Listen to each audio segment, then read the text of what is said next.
want to tell you about a phobia that I think I'm developing in relation to musical instruments.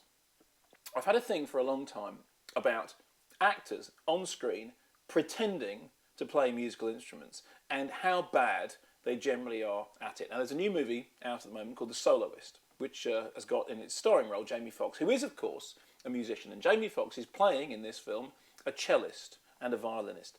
And in the film, we get to see Jamie Foxx obviously playing the cello and the violin. Now, Jamie Foxx can play the piano very well. You probably saw him in Ray, for which he won many awards. And obviously, as is always the thing with this kind of movie, he went off to do some research about how to play the cello. Apparently, he went to cello boot camp, in which over the course of a few weeks, he was shown how to hold the cello, how the fingering of the cello would work. In fact, for the particular pieces of music that he's meant to be miming to, he was shown exactly where the fingers would go on the fingerboard because, as his music instructor pointed out, the fingerboard on the cello is always very close to the face, so it's very hard to keep it out of the frame. So I'm sitting there watching The Soloist, knowing that Jamie Foxx is a brilliant musician, knowing that he's figured out all the fingering, knowing that they've really done all this research and thinking, why does it look so much like he doesn't know which end of a cello he's meant to be playing? Why is it that when people play musical instruments on screen, it just looks so unconvincing to me? And I started wondering about how long this has been a problem. And I went back to some of my old reviews. Years and years ago, there was a film called All the Mornings of the World. And it turned out everyone else really liked the film, except for me. I gave it a bad review in the New Musical Express because I complained that the central character did not look like they were playing their stringed instrument. Then you go forward a little bit. The Buddy Holly story, I keep going on about how good the Buddy Holly story is. Why?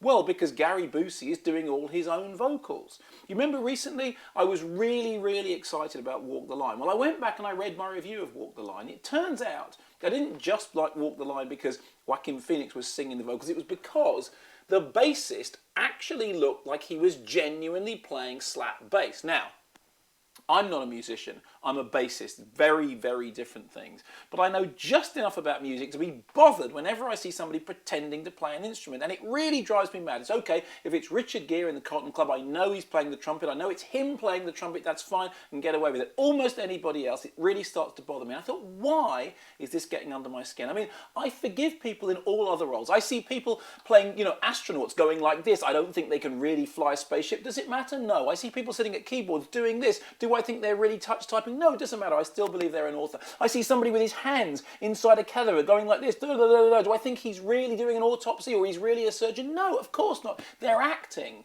You can't assume that everyone who acts a job can really do it. But when it comes to playing musical instruments, it just drives me nuts to the point that during The Soloist, I was actually having to look away from the screen for fear of my attention being diverted from what Jamie Foxx's face was doing to what his fingers were doing. Maybe they were going up when the notes were going down, and maybe it's not even his fault, because you do the miming and then they cut the wrong bit of the frame so it looks like you're playing the wrong bit of the piece. And here's the question. Is it just me? How do you feel about this? When you see people pretending to play musical instruments on screen, does it bother you in the slightest bit? Is your enjoyment of the Ruttles in any way undercut by the fact that Eric Idle clearly does not know which side of the bass he's meant to be playing? Or is it just something about which I have developed a completely irrational obsession and which I'm going to have to get over forthwith? Let me know.